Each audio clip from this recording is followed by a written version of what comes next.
It's the Ross Tucker Football Podcast. Oh, yeah, it is.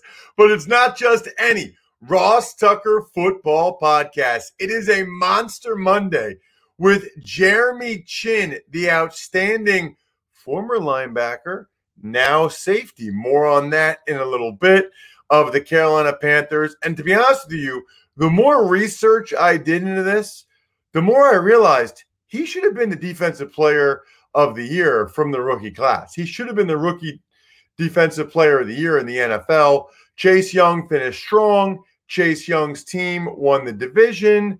I get it. But, I mean, the guy was back-to-back defensive rookie of the month. He was awesome in September, great in December. I think he got robbed.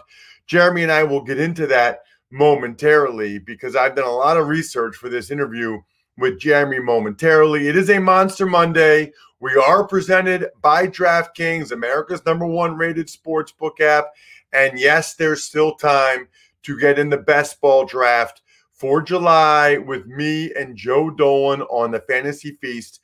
Just take advantage of any of our sponsors and send it to me, Ross at RossTucker.com. New week means new winners. I love all of you.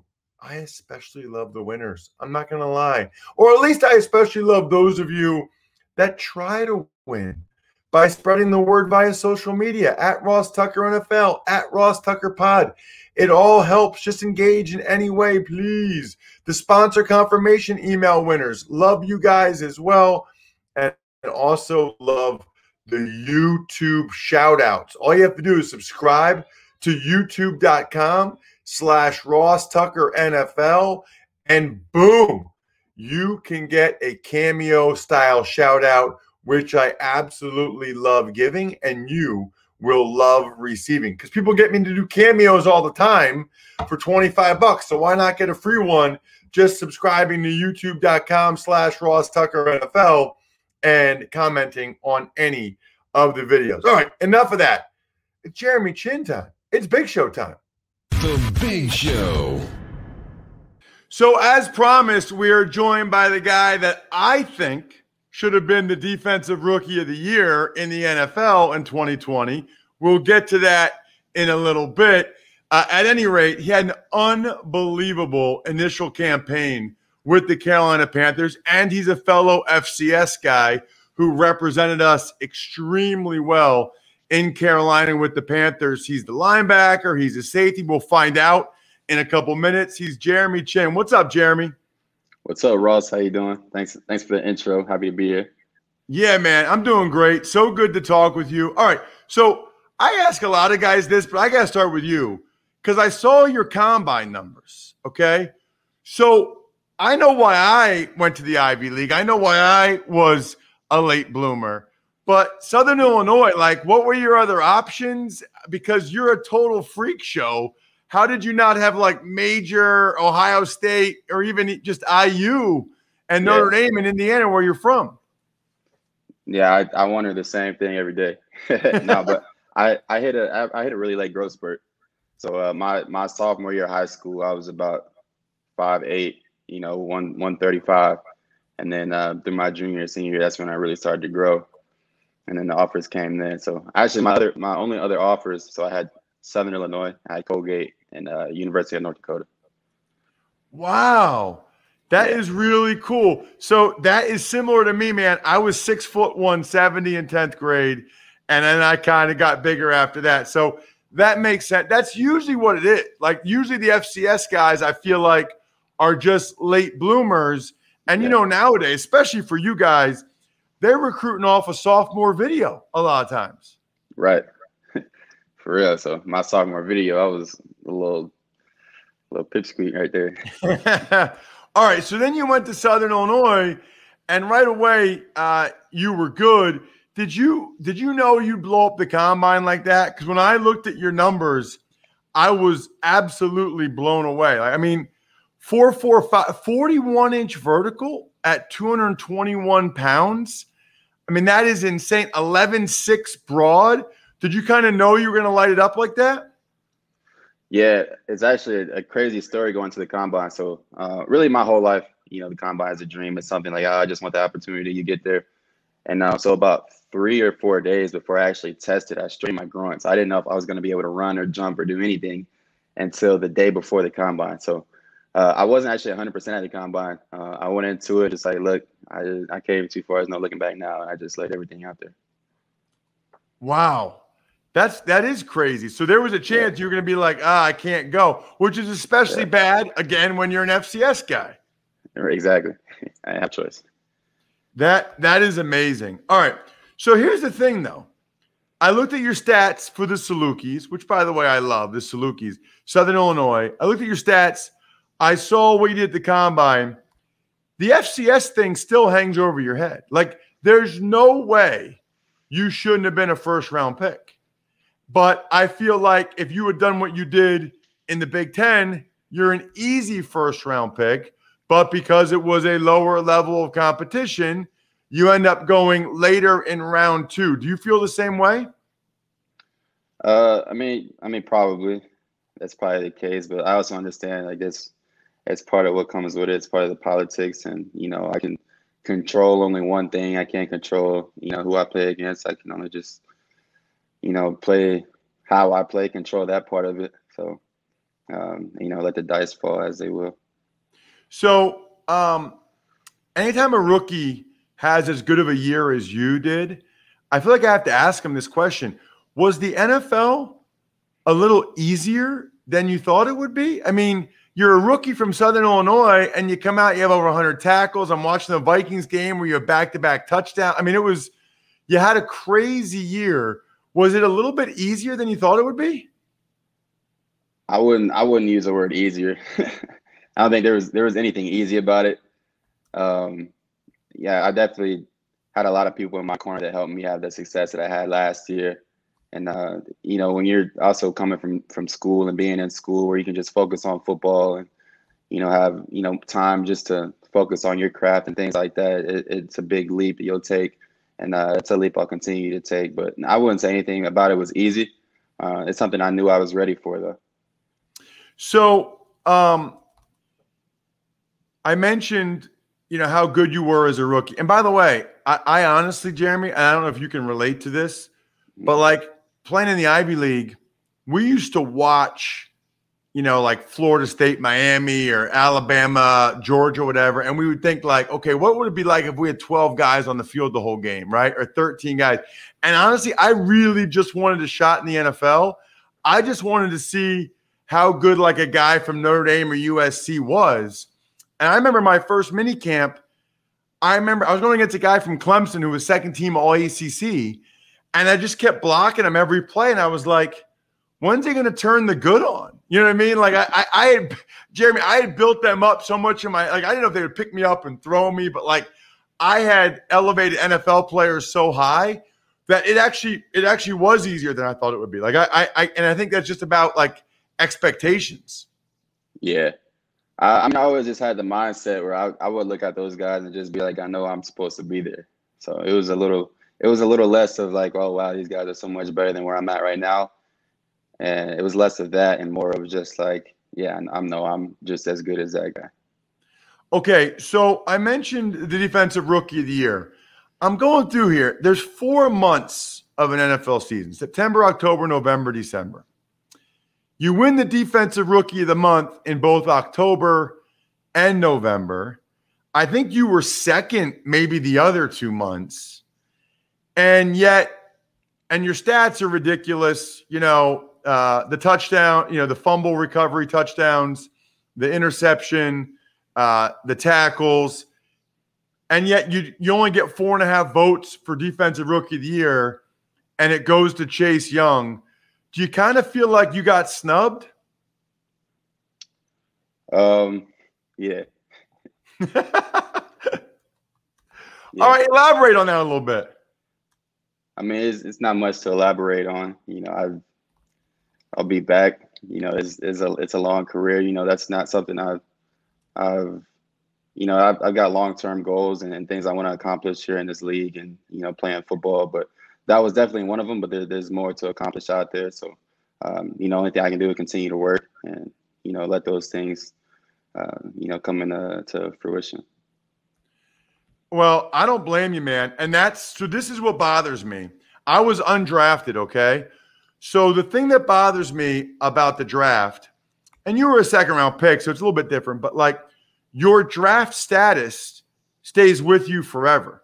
Like I would bet $1 million that if you were the second overall pick and Chase Young, who's a great player, like, he had an awesome December, he finished strong, more power to him.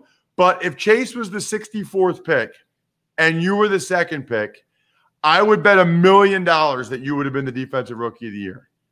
Don't you think? Probably. Yeah, I mean that's the thing about the draft that bothers me. That's the thing about sort of the whole FBS versus FCS. But that's good. That'll just be fuel to the fire for you that you can just keep going with and continue to have an awesome career. But the question about the awesome career is where? Because I know last year they moved you to linebacker after Luke retired and stuff. And I've been reading that you want to play safety. I guess I'll start with that. Is that true? Do you want to play safety and not linebacker? I mean, I wouldn't say it like that. Like I like playing everywhere on the football field, from linebacker to playing on the line of scrimmage to playing deep safety, playing outside corner, all that stuff. So, safety is a position I've played my entire life. I never played a snap of linebacker until last season. So, safety, I definitely feel comfortable playing that position. I feel like it's my more natural position, but I also like to fight in the game in a multitude of ways. Yeah, I can see that. I wonder what it'll be like if they move you around. Because what's it looking like Phil's going to do with you? Phil, by the way, Phil Snow, defensive coordinator for the Carolina Panthers. What's it looking like Phil's going to do with you this year? Do you have an idea of what your role is going to be? Yeah, I mean, it'll be like very similar to last year. So not much is going to change from what I did last year, except from starting it from Sam linebacker. I'll start at safety. So you're going to move around a lot. It's just your initial position will be at safety, back further instead of Sam linebacker. Yeah, exactly. Yeah. Got it. Well, that's good. So you're getting what you kind of would like. You're getting to start at safety, I guess. Right. I'm not going to complain about that. Yeah, that's awesome, man. That's awesome. I'm happy for you. How different will it be? Like, what will be the biggest differences? Will you be more deep middle? Will you have more man coverage? I know it'll be similar to last year, but even just starting at safety, I think I'm just curious what will be the biggest differences for you this upcoming season? I would say the biggest difference will just be, in general, just being the last line of defense. Kind of making everybody in front of me right, instead of me kind of making a play and hoping the guys kind of make me right. So just kind of reversing the roles there a little bit. I will be playing a little bit more, deep. I played a lot, deep last year as well, but just a little bit more of that, compared to playing in the box. So. Similar roles, though. Got it. Well, that'll be cool. So you got to explain the 2 touchdowns against the Vikings, because I remember watching it. I happened to be watching Red Zone that day. I didn't have a game that day. And it was like they showed your touchdown, and then the guy on the Red Zone channel, Scott Hansen, was like, "You're not going to believe this. This is not a replay. Like, this is a different play." Yeah. But he did it again. I forget. Did you rip it out of their arms both times, or did one of them pop up to you? Refresh my memory on those 2 plays. Yeah, the first one, it was a strip sack by Zach Kerr. He sacked Kirk Cousins. The ball popped up, and I was kind of hovering over the middle. I saw the ball. Well, really, I saw he was going down, so I just kind of wanted to add on. And the ball popped up. I just scooped it and ran it in. And then, the next play after that, Dalvin Cook was running. He kind of got wrapped up. And I came in a little bit late after he was already wrapped up and just went for the ball, ripped it out, got a perfect bounce back up to me, and just took off. So I'm sure I haven't even looked, but that's got to be a record, and it's got to be a record that's never going to be matched, right? I mean, defensive player scoring 2 touchdowns on 2 consecutive plays. That's crazy. Nah, it was crazy. It was definitely crazy. All right, now I don't want to bring up a bad subject. Did you guys end up losing that game? Yeah. Oh, my gosh. Yeah. I remember that. That is brutal. Absolutely brutal. What have you seen so far that's different with Coach Rhule, if anything, going into year 2? I think he's definitely getting the older guys to buy in going into year 2. Last year you definitely feel the college mentality, and some of the older guys kind of had to find that adjustment. But I think this year there's a lot of guys that believe in his process and what he believes in and how we're going to do things in Carolina. And then the last question I really have for you is what can you tell me, Jeremy, about what you saw from Sam? I don't know how many OTAs you had. I don't know if you had, the mandatory minicamp or not. But what did you see from Sam so far?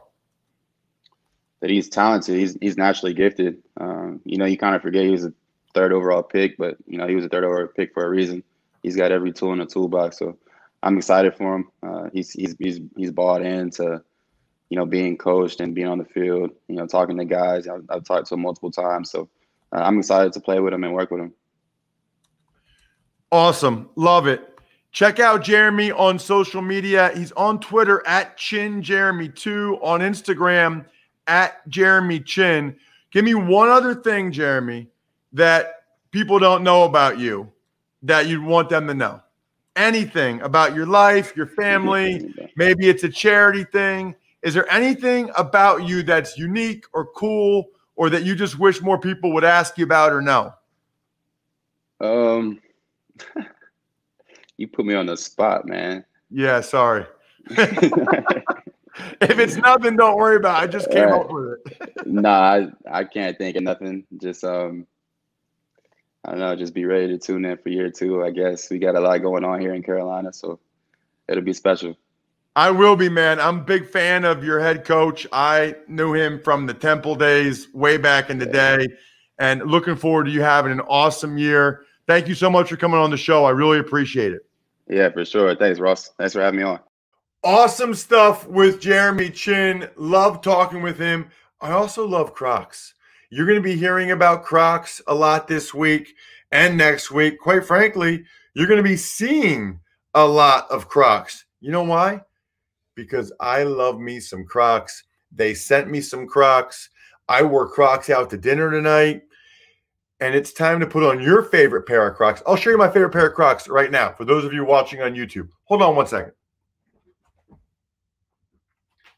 Great for the audio only, folks. Boom.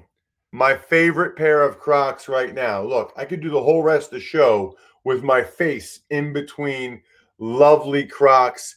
They're like fancy but comfortable. I love them. Look, if you don't have Crocs, visit crocs.com. Take your pick of wildly comfortable and lightweight clogs, sandals, and slides. They've got Jibbitz charms. You can personalize it.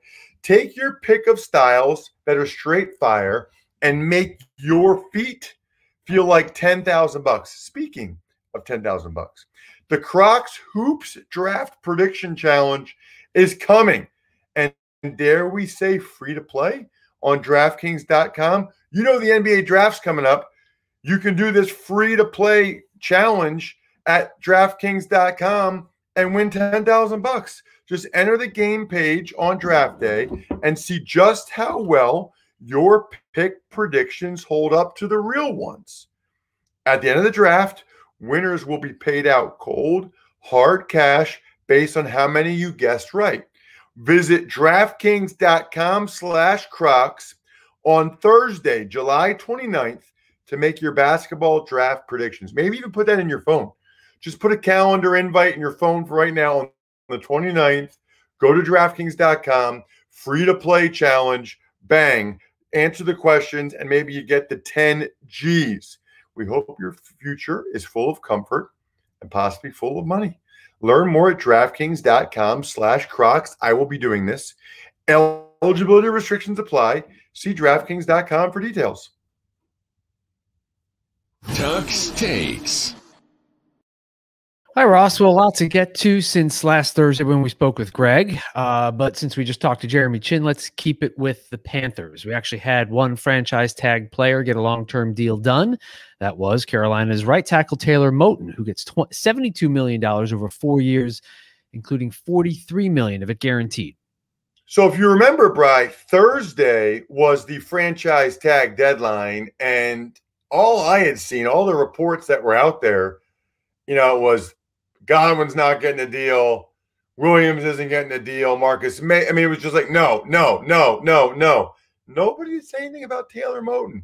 So evidently they had been working on it, but they kept it real quiet because all of a sudden, right before 4 p.m. on Thursday, bam, they hit you with this monster deal. So I love stuff like this. I love it because Taylor was a second-round pick, which means he did not get insane money just to be drafted. Secondly, he went to Western Michigan. I mean, Brian, I'll be doing 3 or 4 MAC football games this year for CBS Sports Network. You got to earn it out of the MAC, man. I mean, you got to earn it. You go to Western Michigan to get in the second round, that's hard to do. And then to get $43 million guaranteed. I mean, I think about it a lot, Brian. I can't imagine what that felt like. I really can't. Like, he's played 4 years of football professionally, and now his entire family is set for life financially. I mean, you want to talk about an unbelievable feeling. Congratulations to Taylor. He's a heck of a player. He deserves it. That's a lot of money. But Carolina and the new regime, Matt Rule, Scott Fitterer, they clearly feel like Taylor is one of the building blocks that they want around this team for another decade. You know me. I want every guy to get as much money as they possibly can from this game that is very hard on your body. Congratulations to Taylor and the entire Moton family. Tuck's Takes. Elsewhere in the NFC South, the Saints suffered a big loss as D tackle David Onyemata is going to miss the first 6 games of this season as a result of the NFL's policy regarding performance-enhancing drugs. Yeah, and David issued a statement Friday morning saying, I've never taken anything. I don't know what happened. Evidently, I tested positive. We're going to check my supplements. So, number one, I do not really believe any guys that say that anymore.